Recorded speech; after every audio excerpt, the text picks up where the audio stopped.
everyone and welcome back to my channel. Today's video will be about Maharashtra Medical Council registration for foreign medical graduates 2024. This video will help you fill the MMC registration form 2024, and before starting the video let me tell you that I'll be sharing the suggestions from our seniors and also जैसे form मैंने fill किया है उसके बारे में भी थोड़ा share करूँगी।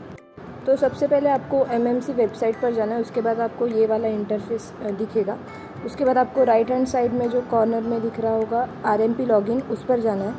अगर आप पहले से ही RMP रजिस्टर कर चुके हैं तो आपको सीधा ID पासवर्ड डाल के लॉगिन करना है, और अगर आपने नहीं किया है तो आपको क्रिएट न्यू अकाउंट करना है और ऊपर जो एंटर रजिस्ट्रेशन नंबर का कॉलम है उसे स्किप कर देना है।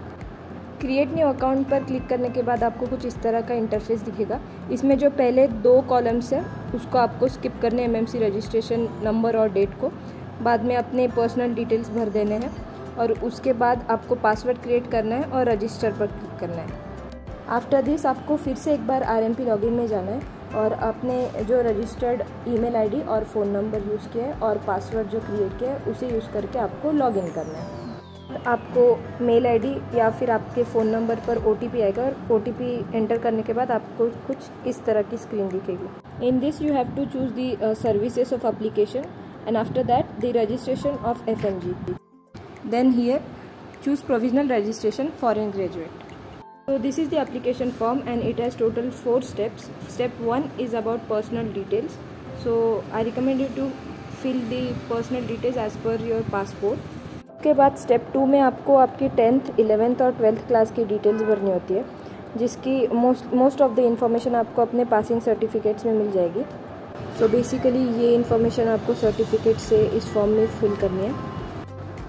अगर आपने कोई और ग्रेजुएशन या डिग्री ली हुई है तो आप उसके डिटेल्स इस सेक्शन में भर सकते हो, otherwise you have to skip it. Comes the medical qualification section. इसमें OVIR नंबर बहुत कंफ्यूज करता है। तो basically OVIR number registration number होता है जो आपकी डिग्री पर लिखा हुआ रहेगा, और उसके बाद जो एड्रेस पूछा गया है वो एड्रेस आपको इंडियन एम्बेसी का डालना है उस कंट्री में जहाँ से आपने MBBS किया है।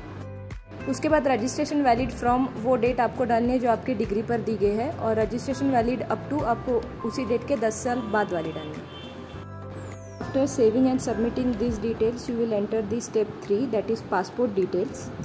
तो यहाँ की सब डिटेल्स आपके पासपोर्ट में है तो वहाँ से आप सीधा देख कर लिख सकते हैं। इसमें वीज़ा इशूड बाय जो सेक्शन है उसमें आपको उस कंट्री का नाम डालना है जहाँ से आप पढ़कर आए हो, फिर डेट ऑफ वैलिडिटी आपके पासपोर्ट की वैलिडिटी, उसके बाद डेट ऑफ लिविंग इंडिया आपका फर्स्ट ईयर जब आप इंडिया से उस कंट्री में गए थे उसकी डेट, और रिटर्निंग की 5th ईयर में जब आप वापस इंडिया आए थे तब की डेट। उसके बाद स्क्रीनिंग टेस्ट पर्टिकुलर्स में हमें डालना है 6 फरवरी 2024 जब हमारा रिजल्ट आया था। After that internship training particulars जो सेक्शन है वो थोड़ा कन्फ्यूजिंग है, तो हमने इसके बारे में सीनियर्स से थोड़ा डिस्कस किया है। तो हमें पता चला कि सीनियर्स ने 2 तरीके से इसे फिल किया है और दोनों वे में फॉर्म एक्सेप्ट हो चुका था। पहला तरीका है कि नेम ऑफ ट्रेनिंग इंस्टीट्यूट में आप आपकी यूनिवर्सिटी का नाम डाल सकते हैं, एड्रेस वगैरह डिटेल्स भरकर। उसके बाद whether it is recognised by MCI आपकी यूनिवर्सिटी के हिसाब से आप प्रीफर कर सकते हैं। उसके बाद डेट ऑफ ट्रेनिंग फ्रॉम और टू के डेट्स में आपके पास अगर अपने यूनिवर्सिटी से कोई क्लिनिकल ट्रेनिंग का सर्टिफिकेट हो तो आप उसकी डेट यहाँ पर मेंशन कर सकते हैं। लेकिन मेरे पास क्लिनिकल ट्रेनिंग सर्टिफिकेट था लेकिन उस पर डेट्स मेंशन नहीं थी, तो मैंने ग्रेजुएशन के पहले के 6 महीने का ड्यूरेशन उस पर डाल दिया। ऑप्शन 2 आपके पास है जो मोस्ट ऑफ द सीनियर्स और बहुत से करंट कैंडिडेट्स ने भी कुछ इस तरह से फॉर्म फिलअप किया है, तो आप भी इस तरह से same to same form fill up कर सकते हैं। नेक्स्ट सेक्शन जो आता है उसको मैंने कुछ इस तरह से फिल किया है। आपकी यूनिवर्सिटी और डिग्री के हिसाब से आप इसको मॉडिफाई कर सकते हैं। The last part of step 3 जो क्वेश्चन है are you registered in any foreign country, उसका मैंने येस किया है, और रजिस्टर्ड बॉडी हमने लिखा है स्टेट सर्टिफाइंग कमीशन, ये हमारी डिग्री पर लिखा था। रजिस्टर्ड नंबर और डेट ऑफ रजिस्ट्रेशन भी डिग्री पर आपको मिल जाएंगे। और अगर आपके पास ये सब डिटेल्स नहीं है तो आप इस क्वेश्चन को सीधा नो करके स्किप कर सकते हो। Then comes the last and final step 4 of the application, जहाँ पर आपको 12 डॉक्यूमेंट्स की लिस्ट दी गई है जिनमें से आप 8th और 9th डॉक्यूमेंट स्किप कर सकते हैं। तो बेसिकली आपको 10 डॉक्यूमेंट्स टोटली अपलोड करने हैं।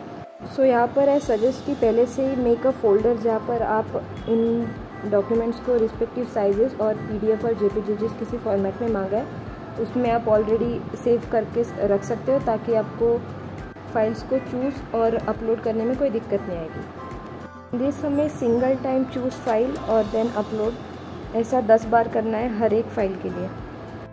सारी फाइल्स अपलोड करने के बाद हमें सबमिट पर क्लिक करना है। सो आफ्टर दैट आपको सबमिशन का मेल आ जाएगा और उसके बाद में आप अपने एप्लीकेशन को प्रिंट आउट भी कर सकते हैं।